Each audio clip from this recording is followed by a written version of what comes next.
Oh, that's an interesting way of looking at it. Because you can also look at it in a way if a player plays a lot, this gives him consistency, self-confidence. Arne, what steps do you feel you've taken in the past week with 4 points from a couple of games just to start turning things around? Now, the first thing you said in your question, 4 points out of 2 games, is different than the last 2 home games we've played, which we've both lost and conceded 7 goals. And in the last 2 games, we were 1 deflection away from keeping 2 clean sheets.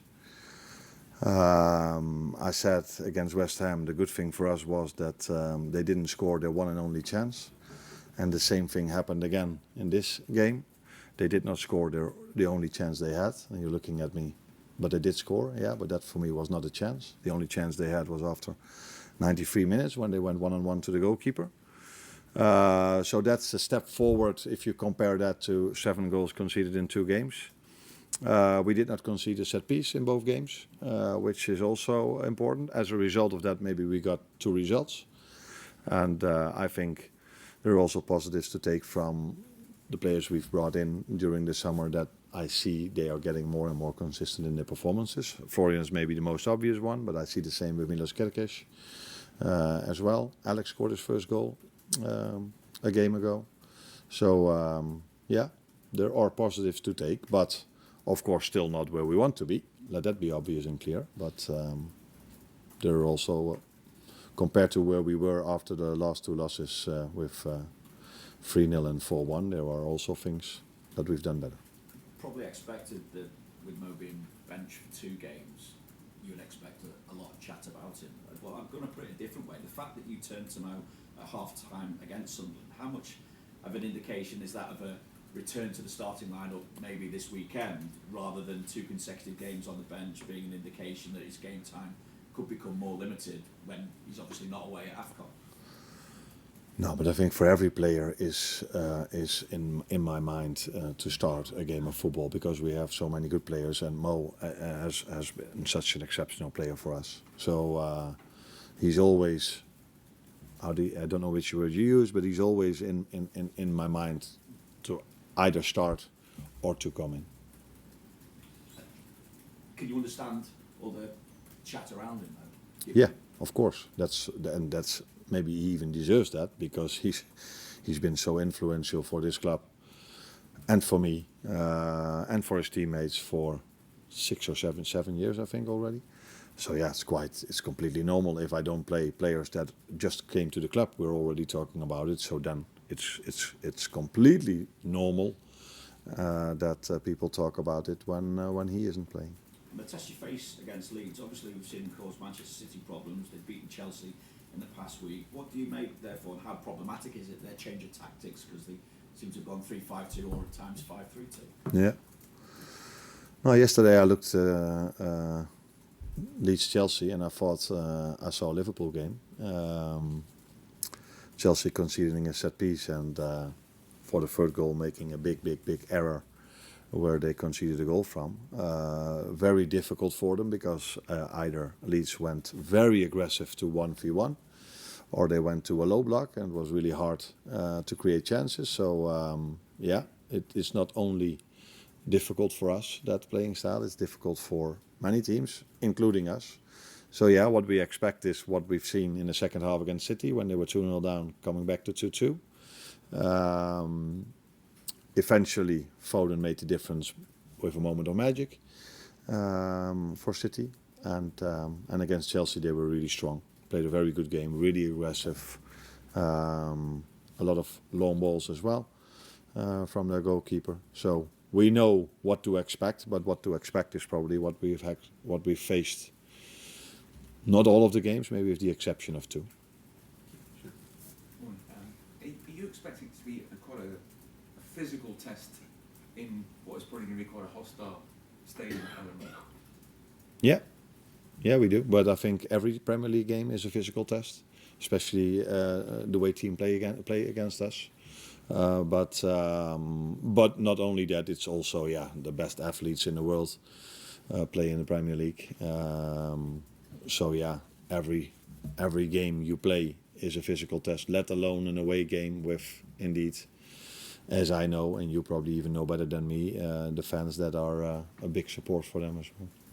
Despite the difficulties you had this season, you're 2 points off the top 4. I just wonder, is that now the main aim in the Premier League, to make sure you're going to be in that top 4? For me, that tells how good the Premier League is this season, and as it already was last season, but it gets better and better and better every single season for obvious reasons, because everybody has so much money, and that tells you indeed how close the margins still are. But it's definitely our first aim to come back to top 4, because we're obviously not happy with the position we are in at the moment. I just wondered how close Federico Chiesa is to maybe starting a few more games for Liverpool. Looked like being cameos and made obviously a key contribution in the last game. Not at the end of the pitch you'd expect though. Cameo, what is that kind of word? So appearances from the bench. Ah, okay. I learned something then today.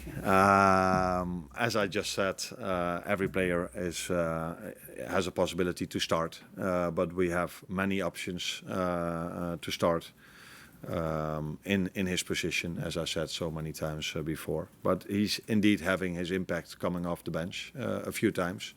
So normally you bring a striker in to score a goal, but he in this situation kept on running in a moment where a player could also feel, I don't think I can do a lot anymore, because he's going to go 1v1. So it tells you also the mentality he has not to concede, and that's a good thing, because that's what not only defenders should have, that's also what attackers should have. And where is Florian Wirtz's confidence at the moment? Obviously made a vital contribution to the goal the other night, but still doesn't have a goal to his name yet. No, but if you can only have confidence if you score goals, that would be the wrong thing. I think you can see where his confidence at if you look at the last 2 games, how many times he wants the ball and how many times his teammates play him the ball. And that is something that tells me how much confidence he has at the moment. But it's also clear that he came back with an injury with Germany. And so I'm already very happy that he is able to play so many minutes in his first 2 games after he came back from an injury. But he's done well. Like I said, I wasn't surprised that he was involved in the goal we scored against the Sunderland, because he was one of the players, not the only one of the players who kept constantly trying and was creative.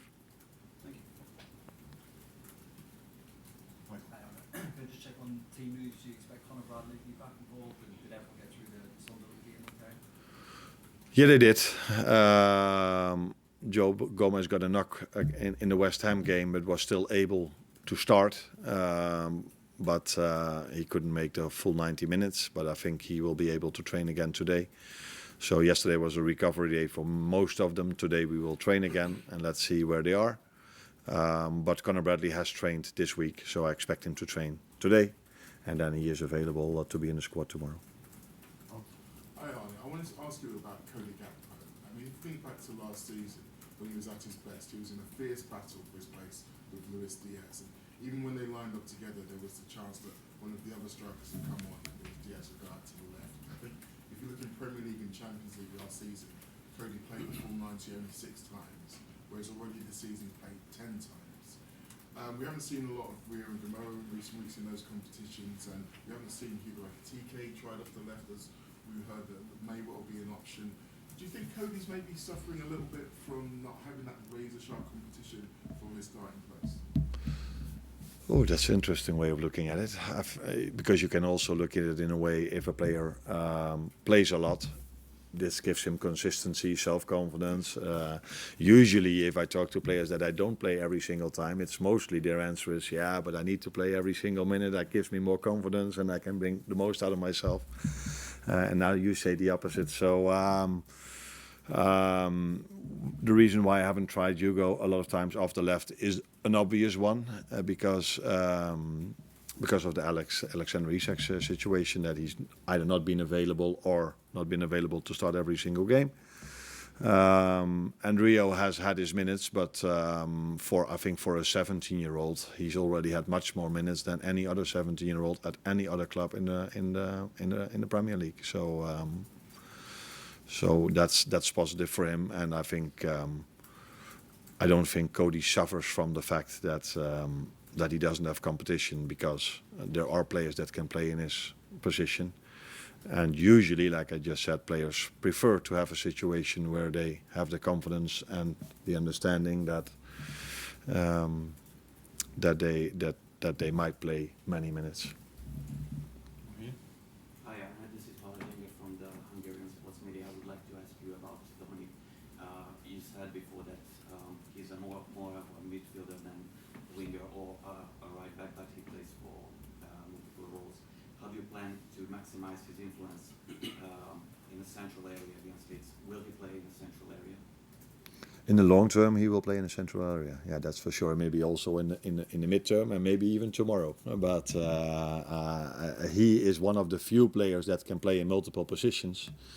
And unfortunately for us, we've had injuries in certain positions. Not one, but then like to both fullbacks are injured for a long time, for a few weeks already. So and in the start of the season as well. So that's why I used him in different positions, and he did well, by the way, in every position he played in.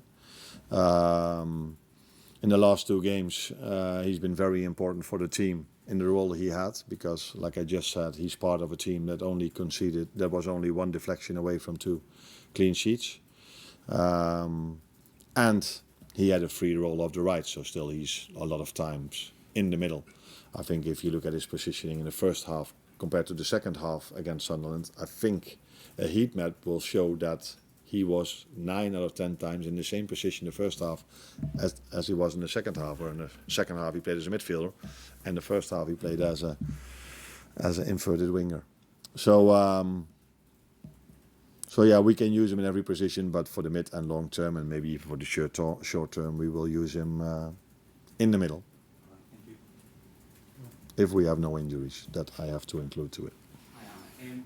After scoring his first Premier League goal, Alexander that sort of straight night forward, the other night didn't have too many chances. How do you get the best out of him consistently? How do you get those chances, especially when teams are playing low and hard to break down? I think he's not the only one, number 9, that suffers in some games from not getting as many chances. I watched the second half till now from Leeds against City, and I watched the whole game against Chelsea. And it's not like at this level the number 9 is involved in 8, 9, 10 chances every single half. So, but it's obvious and clear to me that we as a team want to bring him more often in threatening situations. Before we went to only 1 goal conceded in 2 games, we had a lot of chances. The last 2 games, as a result, because we were a little bit more compact and maybe take a little bit less risk, we haven't been able to create that many chances as we did all the games before.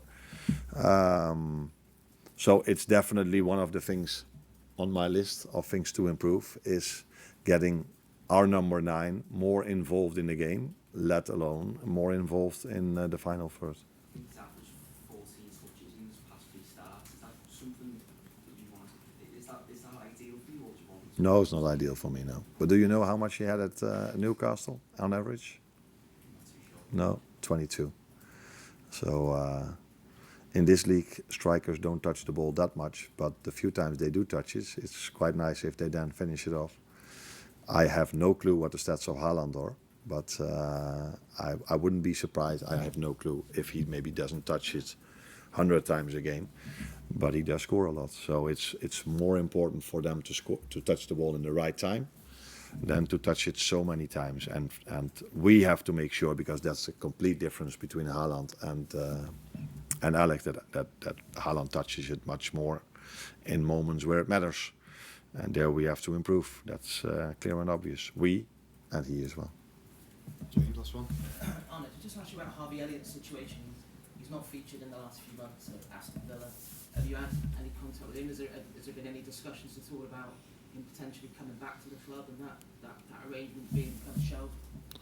No, I haven't had contact with him a lot. I think only once or twice, and that was before he played Feyenoord away, and after he played Feyenoord away. But that had nothing to do with that had more to do that he played against a former club of mine. So no, I haven't spoken to him. I am aware of his situation, of course. I knew how difficult it already was for him over here, so I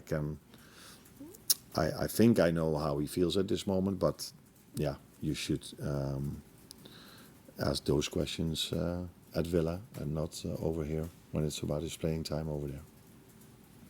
Keep wake up next door.